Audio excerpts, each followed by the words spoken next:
स्वागत है आपका हमारे प्यारे से चैनल बहन्स पढ़ाई में। आज हम करेंगे अपनी बिजनेस स्टडीज का chapter number 1 which is business, trade और कॉमर्स। ये जो तीन शब्द है ना, बिजनेस, ट्रेड और कॉमर्स, इन तीनों के बारे में पढ़ने वाले। भाई ये है क्या? ठीक है, वैसे तो बहुत इजी है बट फिर भी हम पढ़ते हैं। ठीक है, थोड़ी बहुत हिस्ट्री बताएंगे, थोड़ा बहुत बिजनेस के बारे में पढ़ाएंगे, थोड़ा बहुत ट्रेड, कॉमर्स, सब के बारे में मिक्स पढ़ना है हमें। तो मैं क्या करूंगी कि कम से कम टाइम में आपको पूरे डिटेल में समझाने की कोशिश करूंगी, ताकि ना आपका भी टाइम वेस्ट ना हो और पूरा चैप्टर भी आपका याद हो जाए फटाफट। तो शुरू करें अपने वीडियो को बिना किसी तरीके। Okay, let's begin the chapter. और एक बात ध्यान रखना, प्लीज बीच में छोड़ के मत जाना, बेशक 2x की स्पीड में देख लेना, ठीक है ना। ओके, चैप्टर को कंप्लीट करके ही उठना। Let's begin our chapter business, trade and commerce. तो सबसे पहले भाई थोड़े बहुत फैक्ट्स जान लेते हैं कि क्या फैक्ट्स रहे हैं बिजनेस को लेकर हमारे इंडिया में या फिर वैसे।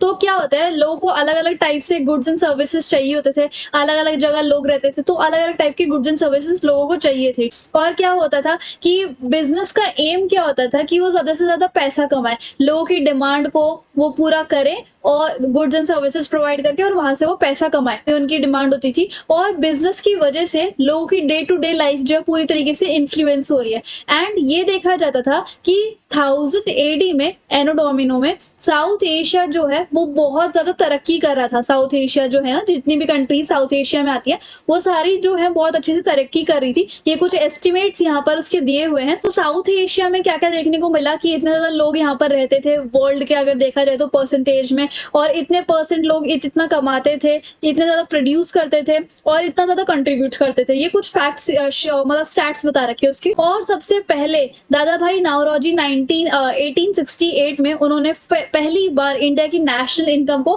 कैलकुलेट किया था। इंडिया की जो इकोनॉमी है 1952 में 3.8% शेयर हो गया था वर्ल्ड का और वर्ल्ड इनकम का। एंड 2014 में इंडिया की जो इकोनॉमी है वो 7.376 ट्रिलियन की इकोनॉमी बन गई थी, जो कि वर्ल्ड की 3rd लार्जेस्ट इकोनॉमी थी in the terms of real GDP. ये कुछ फैक्ट्स थे छोटे मोटे जो कि मैंने आपको बताए हैं। अब हम बात करते हैं history of commerce in India की भाई इंडिया में कॉमर्स की हिस्ट्री क्या हुई है। कॉमर्स क्या होता है भाई? बिजनेस होता है कॉमर्स, ठीक है, बाइंग एंड सेलिंग होता है कॉमर्स। तो इंडिया में बाइंग एंड सेलिंग की क्या हिस्ट्री थी, कॉमर्स की क्या हिस्ट्री थी, वो देख लेते हैं। तो सबसे पहले प्री हिस्टोरिक टाइम जो था, हमने सबसे पहले ट्रांजेक्शन वहां से देखनी चालू करी थी। क्या होता था, सबसे पहले तो बार्टर सिस्टम आया था। क्या आया था? बार्टर सिस्टम, ठीक है। टैक्स जो थे वो किंग्स वगैरह लेते थे गुड्स और सर्विसेज पर भी। उसके बाद क्या था, जो हिस्टोरियन पीटर वैटसन थे और रमेश मैनिकैम थे, उन्होंने देखा कि ये जो कॉमर्स का सिस्टम है ना वो 1,50,000 साल पहले ही आ गया था हिस्टोरिक टाइम्स में। फिर आया था करेंसी को, बार्टर सिस्टम को छोड़ के फिर करेंसीज आने लग गई थी, और उसके बाद करेंसीज की हेल्प से गुड्स और जो सर्विसेज होती थी वो एक्सचेंज होती थी। अब क्या है, जैसे कि करेंसी बनने लग गई थी इंडिया के अंदर, तो बार्टर सिस्टम जो जब होता था पहले, तब वहां पे एक प्रॉब्लम आया करती, डबल कोइंसिडेंस ऑफ वांट। ये कैसी प्रॉब्लम थी कि जैसे मान लो आप किसी को कोई गुड बेच रहे हो तो वो इंसान तभी लेगा जब उसको उसकी जरूरत होगी, नहीं तो वो नहीं लेगा। तो ये डबल कोइंसिडेंस ऑफ वांट था। तो ऐसे तो बहुत मुश्किल से कोई भी लेन देन हो पाता था बार्टर सिस्टम में, लेकिन जब से करेंसी आई है तब से डबल कोइंसिडेंस ऑफ वांट की जो प्रॉब्लम है ना वो चली गई थी। तो ये कुछ हिस्टोरिक फैक्ट्स है कि इंडिया में कॉमर्स की हिस्ट्री क्या रही थी। पहले बार्टर सिस्टम था, उसके बाद करेंसी आने लग गई, जो किंग्स थे वो गुड्स एंड सर्विसेज पे भी टैक्स लगाया करते, और कम से कम 1.5 लाख साल पहले जो कॉमर्स की शुरुआत थी वो आ गई थी इंडिया में। अब हम बात करते हैं indigenous banking system in India के बारे में। अब क्या होता है, इंडिया के एंशिएंट टाइम से ही ये बैंकिंग सिस्टम थे। पहले भी आप सोच रहे हो कि ये बैंकिंग सिस्टम अब आए थे, लेकिन एंशिएंट इंडिया से ही ये बैंकिंग सिस्टम थे। बहुत सारे ऐसे बिजनेसमैन थे जिसको हम शेयरऑफ्स बोलते थे, सेठ कहते थे, साहूकार कहते थे, महाजन कहते थे और चेटिस कहते थे, ठीक है। और ये सारे के सारे बैंकिंग लाइन में ही बिजनेस किया करते थे एंशिएंट पुराने जमाने से ही। जो इंडियन बैंकर्स, जो इंडिजिनस बैंकर्स होते थे ना इंडिया के, उसमें बहुत कम तो मनी लैंडर्स होते थे, ठीक है। और जो शेरफ्स होते थे वो बेसिकली बहुत बड़ा बड़ा बिजनेस करते थे, बहुत बड़े लेवल का लार्ज और स्पेशलाइज्ड बिजनेस करते थे, और बैंकिंग से तगड़ा बिजनेस करते थे ये शेरफ्स लोग। और ये जो मैं आपको बता रही हूँ बिजनेसमैन, इन बिजनेसमैन के अंदर बहुत कम मनी लेंडर्स होते थे। अब इंडिजिनस बैंकर्स जो थे वो ऐसा नहीं है कि कोई स्पेशल पर्टिकुलर लोग ही करते थे, बहुत अलग अलग टाइप के लोग करते थे, ठीक है। बैंकिंग कमीशन 1972 ने ये ग्रुप किया है कि इस जो ये इंडिजिनस बैंकर्स हैं, इनमें 4 टाइप की कैटेगरीज थी। कौन कौन सी थी? गुजराती श्रॉफ्स, उसके बाद शिकारपुरी और मुल्तानी श्रॉफ्स, फिर चेटियार्स ऑफ साउथ और मारवाड़ी कयास ऑफ आसाम। ठीक है, तो ये कुछ ग्रुप्स थे जिनको बैंकिंग कमीशन 1972 में बताया हुआ है कि ये कुछ बैंकर्स थे, इंडिजिनस बैंकर्स की कैटेगरीज थी। तो इतना समझ में आ। अब और देख लेते हैं, ये हमारे सिलेबस में नहीं है, indigenous bankers and commercial bank. अब हम आगे देखते हैं, राइज ऑफ इंटरमीडियरीज। इंटरमीडियरीज के नाम से ही समझ में आ रहा है भाई कि इंटरमीडियरीज कौन होते हैं? जो दो लोगों के बीच में लिंक होते हैं, जो उन दोनों पार्टीज की बातचीत करवाते हैं, जो गुड्स एंड सर्विसेज को सेल एंड बाय करने में हेल्प करते हैं, वो होते हैं इंटरमीडियरीज। तो ये इंटरमीडियरीज कब से बढ़ने लग गए थे? 2017 से 10% इंक्रीज आ गई थी इंटरमीडियरीज में। अब यहाँ पर मैंने थोड़ा सा लिखा हुआ है अपने वे में कि इंटरमीडियरीज का क्या है, कि it promote trade and commerce in several way. Trade and commerce को ये बहुत बड़े लेवल पे बढ़ा देते हैं। कैसे? मैन्युफैक्चरर और कस्टमर के बीच में इनका डायरेक्ट लिंक होता है कि ये इंटरमीडियरीज जो होते हैं वो मैन्युफैक्चर से सामान खरीदते हैं और सामान खरीदने के बाद कस्टमर्स को दे देते हैं। एक टाइप के होलसेलर्स या फिर रिटेलर्स ही लगा लो आप इनको। दे एक्ट एज लिंकेज, ये दोनों पार्टीज के बीच में लिंक का काम करते हैं और जितने भी कस्टमर्स की ग्रीवेंस हो गई, कंप्लेंट्स हो गई, डिमांड हो गई, तो ये कस्टमर्स की जो डिमांड्स वगैरह होती हैं वो मैन्युफैक्चरर तक ये पहुंचा देते हैं। तो ये एज अ इंटरमीडियरी, जिसको हम नॉर्मल भाषा में दलाल कह देते हैं, वो लोग होते हैं इंटरमीडियरीज। ठीक है, अब ट्रांसपोर्ट, जो ट्रांसपोर्ट की हिस्ट्री है इंडिया में जो रही है वो हम बात कर लेते हैं। Transport in ancient times were centred about carts. पहले तो मतलब जो बुलक कार्ट्स वगैरह होती थी, कार्ट्स वगैरह होती थी, उन चीजों का ट्रांसपोर्ट होता था। बहुत सारे एनिमल्स जो है उनको चलाया जाता था by the help of humans, तो वो सब होता था और ये इंडिया में बहुत पहले से ही चलता आ रहा है। लेकिन रोड ट्रांसपोर्ट भी पहले ही इंडिया में पहले ही आ गया था। रोड ट्रांसपोर्ट भी हमें कैसे पता चला था? जैसे आपने अपनी 6th 7th 8th की हिस्ट्री में पढ़ा है, मोहनजोदाड़ो में जो वॉल पे या फिर काफी गुफाओं में पेंटिंग्स की गई थी, तब से हमें पता चला है कि जैसे हमने बहुत सारी खोद खोद के साइट्स निकाली हैं, उनकी अलग अलग जगह पर पेंटिंग्स बनी हुई है और वहां से हमें पता चला है कि इंडिया में बहुत पहले से ही रोड ट्रांसपोर्ट जो है वो आ गए थे। और जैसे ही ब्रॉन्ज एज का जब टाइम आता है, और वो टाइम कब का था? रामायण एंड महाभारत का। ठीक है, तब क्या होता था? The arrival of chariots change the way of transportation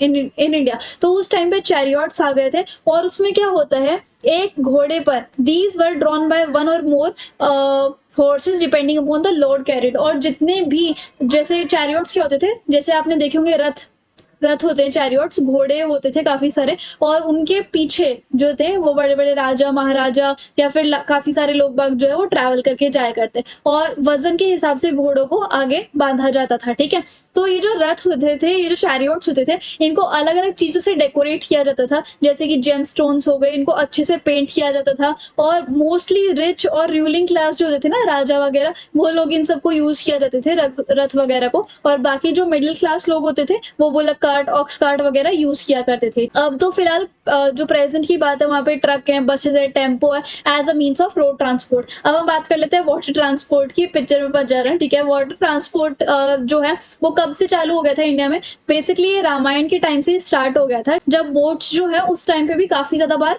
use की जाती थी। जैसे कि हमने बहुत सारी कथाओं में भी पढ़ा है, बोट्स का जो लेक है वो रामायण में भी पाया गया है। ठीक है, और जैसे ही हमने हड़प्पन सिविलाइजेशन को खोदा था, हमारे हमारे आर्कियोलॉजिस्ट ने, तो हड़प्पन सिविलाइजेशन जब मिली थी तब वाटर ट्रांसपोर्ट बोट्स की फॉर्म में तब भी हमें देखने को मिला था। और जब 3000 बिफोर क्राइस्ट था, इंडस वैली सिविलाइजेशन के आसपास हमने बहुत सारे मैरीटाइम ट्रेड एक्टिविटीज भी देखी थी, जो कि शिप्स एंड बोट्स के द्वारा की जाती थी। और उसके बाद मेसोपोटामियन इंस्क्रिप्शंस होते थे। ठीक है, वहां पे भी शिप्स के बारे में बहुत ज्यादा डिटेल में बताया हुआ है कि इंडस वैली से बहुत सारी चीजें लेके जाया करते थे, जैसे कि ओपर, hardwood, Ivory, pearls, carnelian, gold वगैरह। जब सार्गन ऑफ अक्कड़, ये एक टाइप के रूलर थे, और इनके टाइम में ये सारी चीजें जो है इंडस वैली के थ्रू ले जाई जाया करती थी with the help of ships and boats. Okay, the world first dock क्या होता है?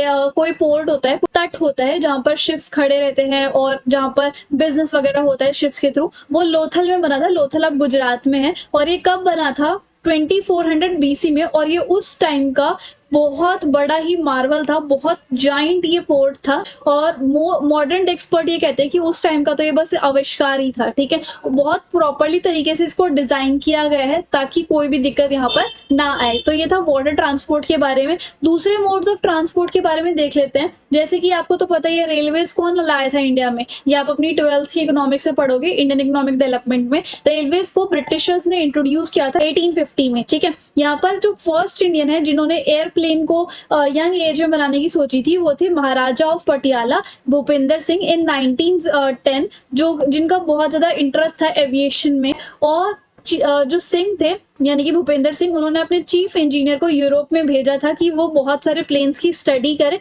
और वहां से उन्होंने ये ऑर्डर भी दिया था कि तुम 3 प्लेन जो है वो खरीद के लाना यूरोप से। और यहाँ पर उन 3 प्लेन में से 2 प्लेन ऐसे भी थे जैसे ब्लेरियट मोनोप्लेन और फार्मन बाईप्लेन्स, ये ऐसे प्लेन थे जो कि पंजाब में आ गए थे उसी साल। आप ट्रेड इन इंडिया के बारे में पढ़ लेते हैं। ट्रेड इन इंडिया कैसा था, तो इंडिया एक ऐसी कंट्री थी जहां पर बहुत सारे रिसोर्सेज हमें देखने को मिला करते, क्योंकि इंडिया की जैसे कि लेंथ भी ऐसी काफी थी और ब्रेड्थ भी अच्छी सी थी, ठीक है। तो इसकी वजह से इंडिया में बहुत सारे अलग अलग टाइप के रिसोर्सेज मिला करते, जैसे कि इंडिया में बहुत वेल्दी थी इंडिया, ठीक है, बहुत अमीर थी इंडिया उस टाइम पे, जब से ब्रिटिश रूल आया है उससे भी पहले एंशिएंट टाइम से ही। तो इंडिया की ट्रेड हिस्ट्री बहुत ज्यादा हमें देखने को मिली है, चाहे पॉलिटिकल अपलिफ्ट भी आए हुए हैं जैसे कि 12th से लेकर 16th सेंचुरी तक। और कंट्री जो थी उसके अंदर पॉलिटिकल इन्फ्लुएंसेस आने के बाद भी कंट्री जो है बहुत ज्यादा अमीर थी। तो पॉलिटिकल एंड इकोनॉमिक पॉलिसीज जैसे कि मुस्लिम रूलर्स फॉलो किया करते थे, जिसकी वजह से इंडिया में काफी ज्यादा गांव वगैरह में प्रोस्पेरिटी बढ़ी, ग्रोथ बढ़ी, ठीक है। और इससे क्या होता था, टाउन्स जो है वो ट्रेड और इंडस्ट्रियल सेंटर्स में बदल गए थे और बहुत ज्यादा बढ़ोतरी एंड प्रोस्पेरिटी देखने को मिली थी। एंड 16 to 18 सेंचुरी में जब मुगल्स को 200 साल हो गए थे इंडिया में रूल करते करते, तब भी इंडियन की अर्बनाइजेशन में ग्रोथ जो है वो आती रही थी। अब एक्सपोर्ट्स एंड इम्पोर्ट्स के बारे में बात कर लेते हैं। Descriptions of wide variety of excellent goods. अब यहाँ पर इंडियन मार्केट्स में बहुत अलग अलग ऐसे गुड्स थे जो कि बहुत ज्यादा ही वैल्यू के थे, एंड ऐसे गुड्स जो है वो पूरी दुनिया में शायद ही मिलते। वो कौन कौन से थे, जैसे कि यहाँ पर देखो, इंडिया का जो कपड़ा था, इंडिया का जो टेक्सटाइल था वो बहुत ज्यादा एक्सपोर्ट किया जाता था। इंडिया का कपड़ा बहुत ही ज्यादा अच्छा था। स्पेशली गुजरात की जो टेक्सटाइल थे वो अरब countries and south east Asia में भेजे जाया करते, एक्सपोर्ट कराए जाते थे, ठीक है। और इंडिया का जो फर्नीचर था ना भाई, क्या उसकी तो बात ही मत करो, इतना तगड़ा फर्नीचर था। और उसके अंदर इनले का काम किया जाता था और उसके अंदर बहुत सारे कार्विंग्स इनलेस का, और यहाँ पर मुगल के स्टाइल में इंस्पायर किया जाता था उस फर्नीचर को, और थोड़ा बहुत यूरोपियन डिजाइन भी उस फर्नीचर में दे दिया जाता था। तो इंडिया का जो फर्नीचर था वो भी काफी ज्यादा एक्सपोर्ट किया जाता था। इंडिया के जो कारपेट्स थे वो भी बहुत लाजवाब थे, एंशिएंट और मेडिवल इंडिया में आए थे। और मुगल एरा जब आया था, मुगल्स जब आए थे हमारी इंडिया में 16th सेंचुरी में, तब इन कारपेट्स की जो एक्सपोर्ट था उन्होंने हाइट पकड़ ली थी, मतलब काफी ज्यादा एक्सपोर्ट होने लग गए थे। A large variety of ornament work in cut stone. बहुत सारे ऑर्नामेंट्स जेवर वगैरह ऐसे बनते थे जिसके अंदर बहुत सारे स्टोन्स, आइवरी का काम, पर्ल और टॉर्टोइस शेल का काम भी होता था, और ये साउथ इंडिया में प्रोड्यूस किए जाते थे, ठीक है। और पर्ल फिशिंग उस टाइम पे, जो मोती नहीं निकालते समुद्र में से, वो बहुत ज्यादा मेजर इंडस्ट्री थी तब के टाइम पे, ठीक है। इंडियन की जो आर्ट्स और क्राफ्ट से बहुत सारे, तो उनका भी काफी ज्यादा एक्सपोर्ट हुआ करता था क्योंकि वो बहुत शानदार ब्यूटी और स्किल से बनाई जाती थी और बहुत ज्यादा पॉपुलर थी यूरोपियन कंट्रीज में। अब हम बात कर लेते हैं ट्रेड पार्टनर्स की। यहाँ पर ट्रेड पार्टनर्स की देख लेते हैं। जैसे कि दिल्ली जो था ना मिडीवियल इंडिया में, बेसिकली वो मेजर ट्रेड सेंटर था। दिल्ली बहुत ज्यादा अमीर था और बहुत अच्छे अच्छे रोड्स बने हुए थे दिल्ली में, जिसकी वजह से दिल्ली में ऐसे रोड्स बने हुए थे कि वो बहुत सारे अलग अलग कंट्रीज को जोड़ते, तो वहां से काफी अच्छे तरीके से डोमेस्टिक ट्रेड की जाती थी। रिवर रूट्स भी काफी थे जिससे कि कंट्री के अलग अलग पार्ट्स में जाया जाता था, ठीक है। और काफी सारी अलग अलग कम्युनिटीज थी जो कि डोमेस्टिक ट्रेड करती थी पूरी कंट्री के अंदर। और इंडिया के जो एक्सपोर्ट्स थे वो बहुत ज्यादा थे, और इम्पोर्ट जो थे, इम्पोर्ट से ज्यादा एक्सपोर्ट हुआ करते थे बेसिकली। और अरब ट्रेडर्स जो थे वो इंडियन के गुड्स को ले जाके यूरोपियन कंट्रीज में बेचा करते थे with the help of Red Sea और मेडिटेरेनियन पोर्ट्स। अब हम बात कर लेते हैं कि इंडियन सब कॉन्टिनेंट की क्या पोजीशन थी वर्ल्ड की इकोनॉमी में। यहाँ पर फॉरेन ट्रेड जो जो था वो दोनों लोकल और फॉरेन मर्चेंट्स के बीच में था, और उन्हीं की हेल्प से हमें इंडियन की ट्रेड की जो हिस्ट्री थी वो पता चली। तो यहाँ पर बताया गया है कि जैसे जो मेडिवल पीरियड था, तो इंडिया का जो फॉरेन ट्रेड था ना, वो हमेशा बैलेंस्ड रहा है, ठीक है। चाहे कितने भी फ्लक्चुएशंस आए पॉलिटिकल या फिर इकोनॉमिकल सिचुएशंस में, कितने ही लोगों ने हमारे इंडिया पर राज किया हो, तब भी इंडिया जो था वो काफी अच्छा बैलेंस बना लेती थी अपने इम्पोर्ट और एक्सपोर्ट्स के बीच में। विद द दूसरी कंट्रीज के रिलेशन भी वो काफी अच्छे से बना लेती थी। बहुत ज्यादा अर्निंग्स बहुत सारी चीजों से हुआ करती, जैसे मैंने अभी आपको ऊपर बताया, लाइक कारपेट, फर्नीचर, ऑर्नामेंट्स वगैरह। और साथ ही साथ स्टेट्स में काफी ज्यादा स्टॉक गोल्ड एंड सिल्वर पाया जाता था, उसके हेल्प से भी बहुत ज्यादा अर्निंग हुआ करती थी, ठीक है। जैसे ही इंडिया को इंडिपेंडेंस मिली थी ब्रिटिशर्स थे, तो उस टाइम पे हमारी कंट्री की जो इकोनॉमिक हालत थी वो बहुत ज्यादा बेकार थी, एंड इसकी वजह से इंडिया की जो पॉपुलेशन थी उसको काफी ज्यादा सेक्रीफाइस करना पड़ गया था, और काफी डिकेड्स तक इंडिया की जो हिस्ट्री थी वो बहुत ज्यादा स्ट्रगलिंग मिली थी हमें इंडिपेंडेंट होने के बाद। और हमारे देश ने तब से ही मतलब स्ट्रगल करना स्टार्ट कर दिया था, और इतनी मेहनत करी कि आज हमारी जो इकोनॉमी है इंडियन की, वो फास्टेस्ट ग्रोइंग इकोनॉमी जो है वो बन गई है। अब इंडिया जो है वो ट्रिलियन इकोनॉमी बन गई है। दार्जिलिंग की टी है, इंडियन का खादी कॉटन है, बॉम्बे डक है, कश्मीरी कारपेट है, इंडिया के स्पाइसेस हैं, ड्राई फ्रूट हैं, ये बहुत सारे ऐसे फेमस गिफ्ट है इंडिया के जो इंडिया ने वर्ल्ड को दिए हैं। और जो इकोनॉमिक लेवल है इंडिया का इंपोर्ट और एक्सपोर्ट का, वो काफी ज्यादा बढ़ गया है, ठीक है। इंडियन की हिस्ट्री, जो ट्रेड हिस्ट्री है वो रिमार्केबल है। इंडिया का जो ट्रेड था वो खुद तो बेनिफिट था ही, साथ ही साथ उसने वर्ल्ड को भी बहुत ज्यादा बेनिफिट दिया। और कंट्री ने ये रियलाइज किया है कि एक दिन के लास्ट में उन्होंने बहुत सारे रिसोर्सेज का अच्छे से यूज किया है और काफी अच्छा डिफरेंस बनाया है। अब मर्चेंट बैंकर्स का क्या क्या रोल था इंडिया में, बहुत सारी एक्टिविटीज करते थे वो। प्रमोशनल, स्टॉक एक्सचेंज में वो काम करते थे, प्रोजेक्ट मैनेजमेंट में, मॉडर्नाइजेशन, एक्सपेंशन करते थे, ठीक है। पब्लिक इशू को मैनेज करते थे, और उसके बाद एंटरप्रेन्योर्स और स्मॉल कंपनीज को काफी अच्छी सपोर्ट देते थे। और services to PSIT, sick units को रिवाइवल करवाते थे, कि मतलब कोई इंडस्ट्री जो काफी अच्छा सा नहीं कर पा रही है तो उसको काफी अच्छे तरीके से ऊपर लेके जाना। Portfolio management of sick units, तो ऐसे से कुछ मर्चेंट बैंकर्स के रोल थे इंडिया के अंदर। तो ये था हिस्ट्री वाला पार्ट। अब हमें क्या करना है, मेन अपना चैप्टर यहाँ से स्टार्ट करना है। Okay, now economic and non economic activities. आपको तो पता है इकोनॉमिक एक्टिविटीज वो होती है जो कि पैसे से रिलेटेड होती है, और नॉन इकोनॉमिक एक्टिविटीज वो होती है जो कि पैसे से रिलेटेड नहीं होती, बस मेंटल, इमोशनल, साइकोलॉजिकल नीड्स को पूरा करने के लिए होती है। तो अब वही डिफरेंस बिटवीन देख लेते हैं। इकोनॉमिक कौन सी होती है जिनका ऑब्जेक्टिव क्या होता है, पैसे कमाना, और नॉन इकोनॉमिक कौन सी एक्टिविटीज होती है जो कि सोशल, साइकोलॉजिकल, इमोशनल नीड्स को फुलफिल करती है, जैसे कि लव, सिंपैथी और पेट्रोटिज्म, ठीक है। और यहाँ पर पर्पस क्या होता है इकोनॉमिक एक्टिविटीज का, कि जैसे कि वो मनी एंड वेल्थ को कमाना, ठीक है। और इनका क्या पर्पस होता है कि जैसे ये साइकोलॉजिकल, सोशल वगैरह नीड्स को फुलफिल करना। एग्जाम्पल देखो, जैसे लोग जो है फैक्ट्रीज में काम कर रहे हैं, food cooking food in the restaurant, और टीचर्स जो स्कूल में पढ़ा रही हैं, और हाउसवाइफ। और नॉन इकोनॉमिक एक्टिविटी का एग्जाम्पल देखो, हाउसवाइफ जो अपनी फैमिली के लिए ही खाना पका रही है, और टीचर जो अपनी बेटी को घर में पढ़ा रही है। तो ये जो है इकोनॉमिक और नॉन इकोनॉमिक एक्टिविटीज के डिफरेंस बिटवीन है। अब बिजनेस क्या होता है, बिजनेस नॉन इकोनॉमिक एक्टिविटी है या इकोनॉमिक एक्टिविटी है, बताओ बताओ। बिजनेस जो है वो हमेशा प्रॉफिट कमाने का सोचते हैं, इसलिए ये इकोनॉमिक एक्टिविटी है, ये ध्यान में रखना है, ठीक है। वो क्या करते हैं, प्रोडक्शन करते हैं किसी भी चीज का, और उसको मार्केट में जाके बेचते हैं, वहां से पैसा कमाते हैं, प्रॉफिट कमाते हैं। तो ये होता है बिजनेस। अब बिजनेस के कैरेक्टरिस्टिक्स क्या है, सबसे पहले तो ये इकोनॉमिक एक्टिविटी है, मतलब इनका मोटिव क्या होता है, पैसे कमाने का। दूसरा, ये क्या करते हैं, गुड्स एंड सर्विसेज को ये प्रोड्यूस करते हैं, उसको बेचते हैं मार्केट में, ताकि लोगों की जो डिमांड्स है, सेटिस्फेक्शन है, वो पूरी हो जाए, और उसके थ्रू वो पैसा कमाए। नेक्स्ट इज सेल और exchange of goods and services. अब यहाँ पे क्या होता है, सेलर और बायर के बीच में गुड्स एंड सर्विसेज का सेल और एक्सचेंज होता है ना, तो ये बिजनेस के अंदर आता है। उसके बाद dealing in goods and services at regular basis. ऐसा नहीं होता कि आपने आज बेच दिया तो कल आप घर में बैठ गए, ऐसा नहीं होता। डेली की डेली खरीदना बेचना चलना चाहिए, उसी को हम बिजनेस कहते हैं। प्रॉफिट अर्निंग, मेन जो ऑब्जेक्टिव होता है बिजनेस का वो क्या होता है, प्रॉफिट अर्न करना ही होता है। अनसर्टेनिटी ऑफ रिटर्न, यानी कि बिजनेस में काफी ज्यादा रिस्क भी आ जाता है, ठीक है। बहुत सारे ऐसे रिस्क आ जाते हैं, जैसे कि आपके पॉलिटिकल, इकोनॉमिकल, और काफी सारे चीजें आ जाती हैं, जिसकी वजह से बहुत ज्यादा रिस्क होता है एक बिजनेस के अंदर। और यहाँ पर भी वही चीज बताई हुई है।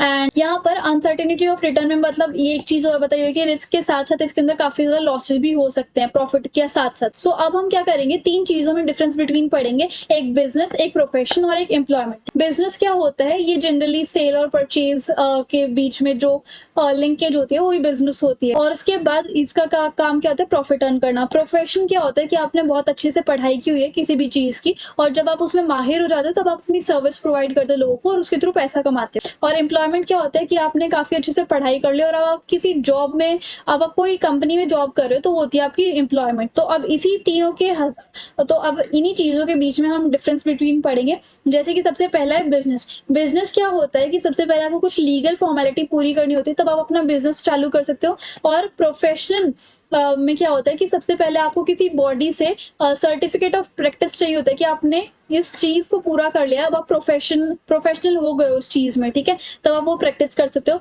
और एम्प्लॉयमेंट कब स्टार्ट होती है? जब आपको अपॉइंटमेंट लेटर मिल जाता है, तब आपकी नौकरी चालू हो जाती है। उसके बाद बिज़नेस में गुड्स एंड सर्विसेज बांटनी होती है पब्लिक को, और प्रोफेशन में अपनी सर्विसेज देनी होती है लोगों को, और एम्प्लॉयमेंट में आपको एम्प्लॉयर का कहा हुआ मानना पड़ता है, ठीक है? क्वालिफिकेशन बिजनेस में इतनी ज्यादा जरूरी नहीं है। प्रोफेशन में क्वालिफिकेशन जरूरी है, प्रोफेशनल नॉलेज चाहिए, और एम्प्लॉयमेंट में भी आपको काफी अच्छे से ट्रेंड और क्वालिफाइड होना जरूरी है।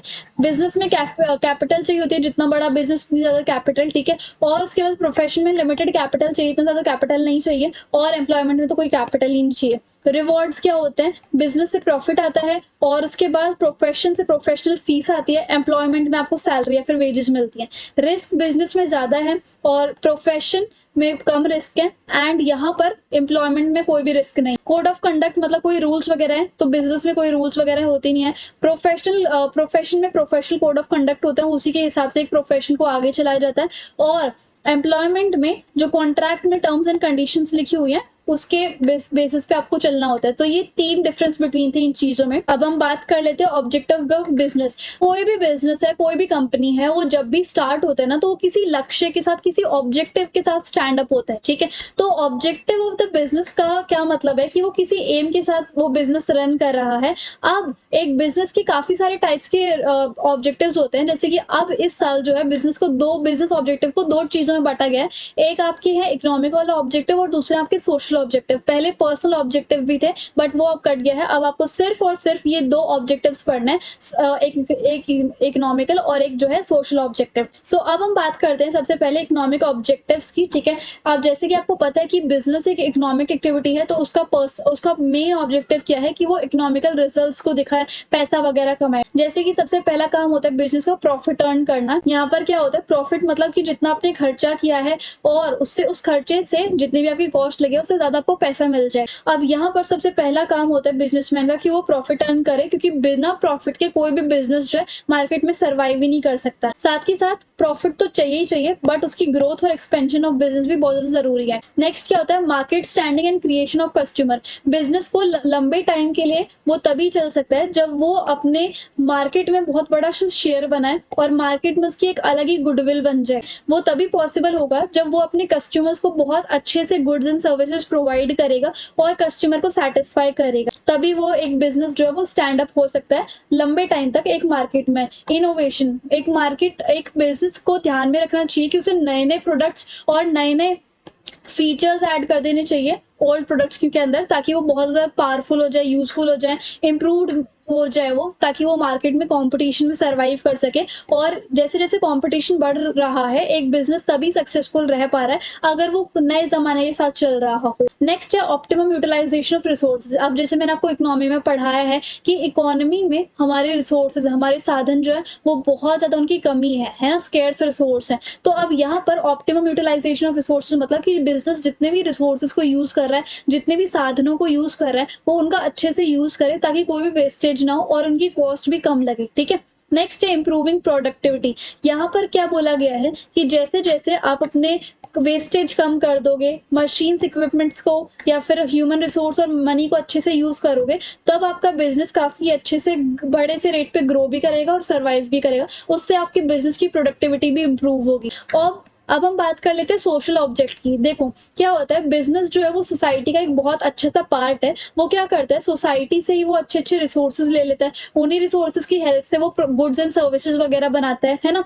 तो क्या होता है, बिजनेस जो है वो उसको भी सोसाइटी के लिए कुछ करना चाहिए, है ना? और बेसिकली सोसाइटी के जो लोग हैं वही बिजनेस, जो पर्टिकुलर बिजनेस है उसी के सामान लेते हैं, सोसाइटी है। तो जब सोसाइटी का वो इतना लेने लग रहे हैं तो उन्हें सोसाइटी के लिए कुछ करना भी तो चाहिए, तो वो होते हैं सोशल ऑब्जेक्टिव। अब वो क्या कर सकते हैं वो देखते हैं। एक तो वो बहुत अच्छे-अच्छे गुड्स एंड सर्विसेज़ बनाएँ और बनाएँ तो वो अच्छे प्राइसेज़ पे बेचें, मतलब फेयर प्राइसेज़ पे बेचें, ज़्यादा महँगा ना बेचें, ठीक है? और एग्ज़ाम्पल जैसे कि कंज़्यूमर्स जो हैं आईएसआई मार्क देखते हैं इलेक्ट्रिकल गुड्स पर, एफपीओ मार्क देखते हैं फूड प्रोडक्ट्स पर और हॉलमार्क देखते हैं ज्वेलरी के ऊपर। तो बिज़नेस का ये काम है कि वो अच्छे से क्वालिटी प्रोडक्ट और सर्विसेज़ प्रोवाइड करे लोगों को, वो भी रीज़नेबल प्राइस के ऊपर। नेक्स्ट है कि बिज़नेस जो है वो बेकार-बेकार की एक्टिविटीज़ ना करे मार्केट के अंदर। जैसे कि ब्लैक मार्केटिंग हो गई, होर्डिंग हो गई, एडल्ट्रेशन हो गया, मतलब बेकार-बेकार सामान ना दे लोगों को, ठीक है? और ऐसे बेकार की प्रैक्टिसेज़ ना करें। जनरेशन ऑफ एम्प्लॉयमेंट, जैसे कि सबसे बड़ी प्रॉब्लम इंडिया की यही है कि लोगों को जो है एम्प्लॉयमेंट नहीं मिल पा रही, जॉब वगैरह नहीं मिल पा रही, ठीक है? तो जॉब को बहुत ज़्यादा बढ़ाया जाए, एम्प्लॉयमेंट को बढ़ाया जाए। जितनी ज़्यादा जॉब दोगे इंडिया में, उतनी ज़्यादा उसकी जीडीपी, नेशनल इनकम बढ़ेगी, लोगों का लाइफ़स्टाइल सुधरेगा। और क्या होता है, ज़्यादा से ज़्यादा लोगों को जब और जो जितने भी हैंडीकैप्ड या फिर डिसेबल्ड पीपल होते हैं, उनको एक्स्ट्रा केयर के साथ एम्प्लॉयमेंट देनी चाहिए, ठीक है? एम्प्लॉयी वेलफेयर, एम्प्लॉयी को आप सैलरी दे रहे हो, उनसे काम करवा रहे हो, लेकिन थोड़ा बहुत उनको खुश करने के लिए भी कुछ करना चाहिए। जैसे कि लिए उनके लिए हेल्थ इंश्योरेंस करवा दिया, थोड़ी बहुत वर्किंग कंडीशन अच्छी कर दी, फेयर वेजेस दे दी, फैसिलिटीज़ दे दिया, जैसे कि हाउसिंग, मेडिकल, एंटरटेनमेंट। तो उससे क्या होता है, उनकी जो फिजिकल एंड मेंटल हेल्थ रहती है ना एम्प्लॉयज़ की, वो काफ़ी अच्छी रहती है। नेक्स्ट है कम्युनिटी सर्विस। कम्युनिटी सर्विस का क्या मतलब होता है कि जैसे आपका बहुत बड़ा बिजनेस है, आपने सोसाइटी के लिए लाइब्रेरी, डिस्पेंसरी, एजुकेशनल इंस्टीट्यूशंस ये सब चालू करवा दिए, जिससे कि कंट्री की जो या फिर कम्युनिटी की जो डेवलपमेंट है वो काफी अच्छे से हो जाए। नेक्स्ट हम बात करते हैं कि प्रॉफिट का क्या रोल है बिजनेस के अंदर। अब भाई बहुत रोल है, प्रॉफिट के बिना तो एक बिजनेस जो है वो सर्वाइव ही नहीं कर सकता। तो लंबे सर्वाइव करने के लिए एक मार्केट में अगर आपको लंबा सर्वाइव करना है तो प्रॉफिट आना ही आना चाहिए। प्रॉफिट आएगा तो आपका बिजनेस जो है वो लंबे टाइम तक ठहर जाएगा। आपके प्रॉफिट आने के बाद जो आपका बिजनेस है उसकी ग्रोथ होती चली जाएगी, एक्सपैंड होने लगेगा वो अलग-अलग सिटीज़ में, ठीक है? और इसके बाद जो एफिशिएंसी है एक बिज़नेस की, जो काम करने की क्षमता है, वो भी काफ़ी अच्छी हो जाएगी। कम कॉस्ट में, कम टाइम में एक इतनी अच्छी चीज़ रेडी हो जाएगी जिसका अंदाज़ा भी ना हो, तो एफिशिएंसी भी बढ़ जाएगी अगर प्रॉफिट आ गया तो। उसके बाद क्या है, एक प्रेस्टीज और रिकॉग्निशन बनाने के लिए सोसाइटी में या फिर कंट्री में बिज़नेस के अंदर प्रॉफिट आना बहुत ज़्यादा ज़रूरी है। अगर कस्टमर्स को अच्छे उसमें आप अच्छी क्वालिटी के गुड्स एंड सर्विसेज़ दोगे और उसके बाद एम्प्लॉइज़ को भी खुश रखोगे, उन्हें अच्छी सैलरी दोगे, शेयर होल्डर्स को आप अच्छे से शेयर रिटर्न्स या फिर डिबेंचर्स बाँटोगे, तो इसका मतलब आपकी बिज़नेस की, आपकी कंपनी की अच्छी रेपुटेशन बन जाएगी मार्केट के अंदर। अब हम क्या करेंगे, ये मैं थोड़ा-सा ज़ूम कर देती हूँ ताकि आपको और अच्छे से विज़िबल हो जाए।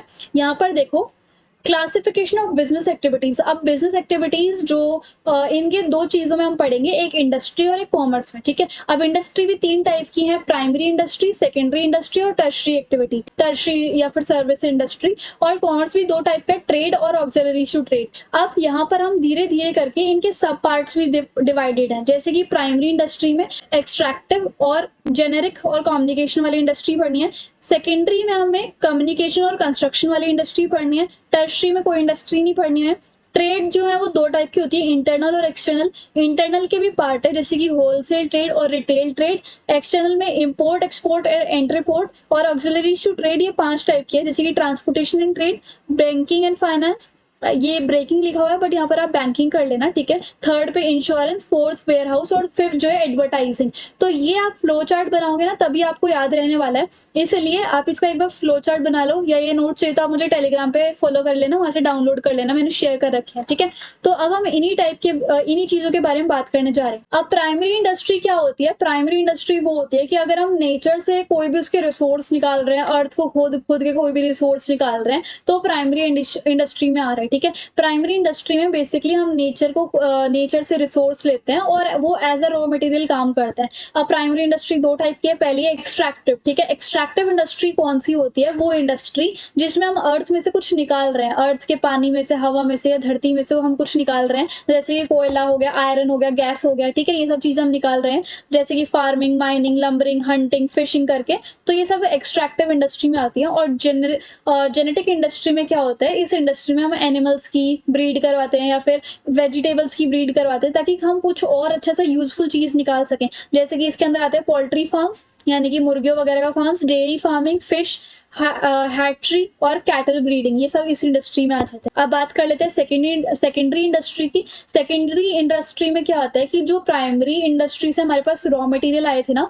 उन रॉ मटेरियल को हम फैक्ट्रीज में ले जाके उन रॉ मटेरियल्स को एक किसी यूजफुल आइटम में हम बना देते हैं, उस चीज को हम सेकेंडरी इंडस्ट्री कहते हैं। जैसे कि मान लो गन्ने उग गए थे खेत में, तो गन्ने जो है फैक्ट्री में आते हैं और उन गन्नों की चीनी बन जाती है। तो गन्ने से चीनी बनना, गन्ना इज प्राइमरी फैक्ट्री और चीनी इज सेकेंडरी इंडस्ट्री। अब हम बात करते हैं कि सेकेंडरी इंडस्ट्री में हमें सबसे पहले मैन्युफैक्चरिंग के बारे में पढ़ना था, देन कंस्ट्रक्शन के बारे में। अब मैन्युफैक्चरिंग क्या होती है कि रॉ मटेरियल से हम किसी अच्छे से प्रोडक्ट में, सेमी फिनिश प्रोडक्ट में बना दे, उसको हम क्या कहते हैं, या फिर फिनिश प्रोडक्ट बना दे तो उसको मैन्युफैक्चरिंग कहते हैं। जैसे कि बैम्बू से पेपर बन गया, शुगर केन से शुगर बन गई, और उसके बाद ऐसे। अब मैन्युफैक्चरिंग 4 पार्ट्स में डिवाइड है। पहली है एनालिटिक। एनालिटिक क्या होती है कि जैसे different things are manufactured out of one. कोई भी एक मटेरियल है, क्रूड ऑयल है, क्रूड ऑयल से आपकी वेस्लिन या फिर पेट्रोलियम जेली, डीजल बन जाता है, पेट्रोल बन जाता है, गैसोलीन निकल जाती है। तो होती है एनालिटिकल इंडस्ट्री की किसी एक चीज से काफी सारे प्रोडक्ट्स बन जाए इस तरीके से, ऐसे, ठीक है। और नेक्स्ट होती है प्रोसेसिंग इंडस्ट्री। प्रोसेसिंग इंडस्ट्री क्या होती है कि जब यूजफुल चीजें जो हैं, वे those industries wherein useful things are manufactured by making the raw material to pass through different. अब कोई एक रॉ मटेरियल है, उसको अलग अलग प्रोडक्शन प्रोसेस से पास करवाया जाता है कोई, ताकि यूजफुल चीजें बन जाए। जैसे कि आयरन ओर से स्टील निकल रहा है, तो आयरन और वो काफी चीजों में मैन्युफैक्चर करवाना पड़ता है, उसकी प्रोसेसिंग करवानी पड़ती है ताकि एक स्टील निकल जाए उसके अंदर से। और शुगर और पेपर इंडस्ट्री भी इसी के अंदर आती है, ठीक है। जैसे कि बैम्बू कई स्टेजेस के अंदर जाना पड़ता है, तब उसमें से पेपर निकलता है। नेक्स्ट है सिंथेटिक इंडस्ट्री। सिंथेटिक इंडस्ट्री कौन सी होती है, जब बहुत सारे रॉ मटेरियल्स को मिलाया जाता है कोई भी एक चीज बनाने के लिए, जैसे कि आपका पेंट हो गया, कॉस्मेटिक हो गया, सीमेंट हो गया, इस तरीके से। और असेंबलिंग क्या होती है, जब बहुत सारे पार्ट्स को मिलाया जाता है कोई एक चीज बनाने के लिए, जैसे कि कंप्यूटर्स के अलग अलग पार्ट को मिला के एक बड़ा सा कंप्यूटर बना दिया, वो होती है असेंबलिंग इंडस्ट्री। अब हम बात करते हैं कंस्ट्रक्शन इंडस्ट्री की। कंस्ट्रक्शन इंडस्ट्री में क्या आता है, जैसे कि construction of building, dams, bridges, roads, tunnel और कैनाल्स, ठीक है। तो ये होती है कंस्ट्रक्शन इंडस्ट्री। कंस्ट्रक्शन और मैन्युफैक्चरिंग जो थी वो सेकेंडरी इंडस्ट्री में आ गई। अब हमें बात करनी है टर्शरी या फिर सर्विस इंडस्ट्री की। इसके अंदर जैसे कि आपकी ऑक्सिलरी टू ट्रेड ही आते हैं बेसिकली, जैसे कि ट्रांसपोर्ट, बैंक, इंश्योरेंस, स्टोरेज या फिर वेयर हाउसिंग या फिर एडवर्टाइजिंग एंड ऑल। तो अब हम बात कर लेते हैं कॉमर्स की। कॉमर्स क्या होता है, कॉमर्स इज लव, है ना। तो कॉमर्स की बात कर लेते हैं। कॉमर्स में वो सारी एक्टिविटीज आ जाती है जिसके अंदर transfer of goods and services होता है पूरे देश में, ठीक है। मतलब प्रोड्यूसर से लेकर कंज्यूमर्स तक वो गुड्स पहुंच जाए, उसको हम कॉमर्स कहते हैं। और इसके अंदर वो सारी एक्टिविटीज आ जाती हैं जिसकी वजह से गुड्स एंड सर्विसेज का फ्लो चलता रहता है, ये होता है कॉमर्स। अब कॉमर्स में क्या होता है कि जनरली काफी सारी चीजों में अड़चन आ जाती है कॉमर्स के अंदर, जैसे लोगों की, प्लेस की, टाइम की, रिस्क की, फाइनेंस की, इंफॉर्मेशन की। तो इन सभी दिक्कतों को हटाने के लिए कुछ चीजें होती है कॉमर्स में, जैसे कि लोगों की दिक्कत हटाने के लिए ट्रेड है, buying and selling of goods. एक जगह की दिक्कत को हटाने के लिए ट्रांसपोर्टेशन है, टाइम के लिए वेयर हाउसिंग है, रिस्क के लिए इंश्योरेंस है, फाइनेंस के लिए बैंकिंग एंड फाइनेंस है, इंफॉर्मेशन के लिए एडवर्टाइजिंग है। तो ये सारी चीजें जो होती है ना, कि बाकी सारी चीजों को, दिक्कतों को हटा के जो चीज बनी हुई है, इन बनी हुई चीजों को हम क्या कहते हैं, ऑक्सिलरीज टू ट्रेड या फिर बिजनेस सर्विसेज भी आप बोल सकते हो। तो यहाँ पर यही बोला हुआ है कि ट्रेड की हेल्प से लोग जो है वो बाइंग एंड सेलिंग करते हैं, जिसकी वजह से प्रोड्यूसर से लेकर कंज्यूमर तक सामान पहुंच जाता है।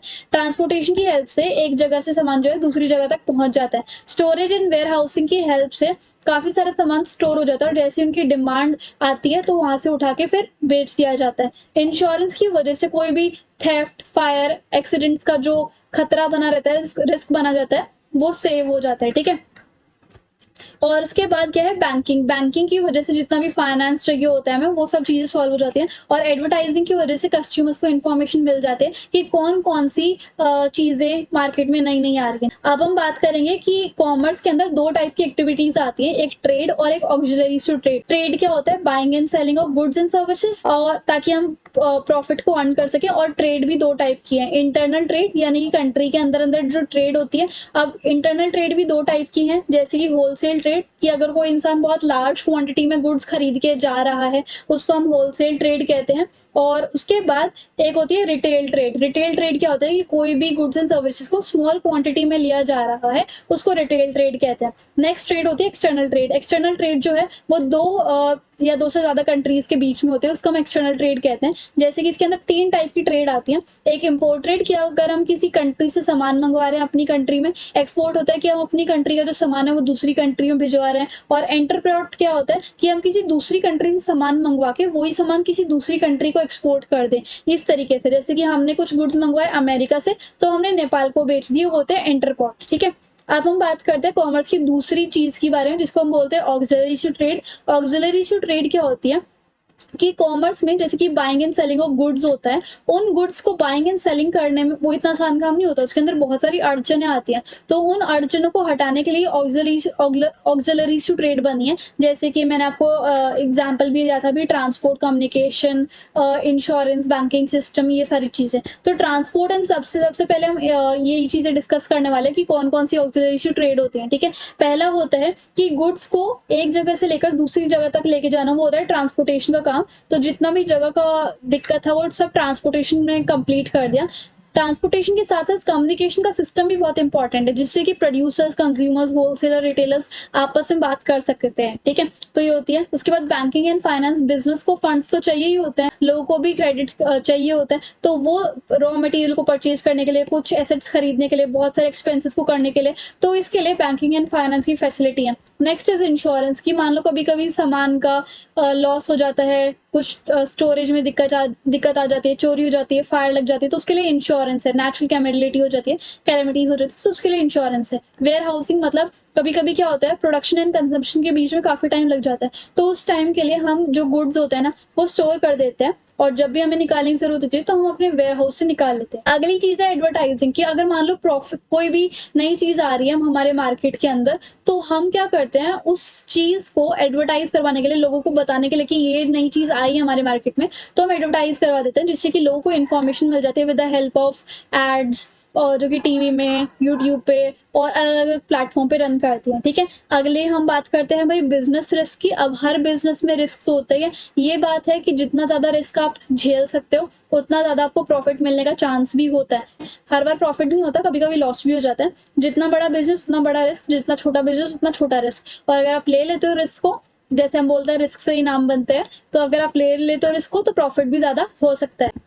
अब नेचर क्या है बिजनेस रिस्क का, कि बिजनेस रिस्क जो है अनसर्टेनिटी से आता है। जैसे कि मान लो हमें यही ना पता हो कि फ्यूचर में फ्यूचर कैसा कैसा हो सकता है। जैसे एक अंदाजा हो जाता है ना कि फ्यूचर में ये सब चीजें आ सकती हैं, इससे हमें थोड़ा सावधान रहना चाहिए। तो जब हमें कुछ पता ही नहीं होता कि फ्यूचर में क्या होने वाला है, और थोड़ी बहुत अनसर्टेनिटी होती है, उसकी वजह से रिस्क आ जाता है। और कभी कभी क्या होता है, सुनामी या फिर नेचुरल कैलेमिटी, डिमांड और प्राइस में थोड़े ऊपर नीचे होता रहता है, स्ट्राइक्स हो जाती है, जिसकी वजह से रिस्क आ जाता है, बिजनेस रिस्क। अब रिस्क जो है हर बिजनेस का एक इम्पॉर्टेंट पार्ट है। कोई भी बिजनेस जो है वो रिस्क को हटा नहीं सकता, एलिमिनेट नहीं कर सकता। हालांकि वो बिजनेस रिस्क को कम कर सकता है, बट बिल्कुल एलिमिनेट नहीं कर सकता।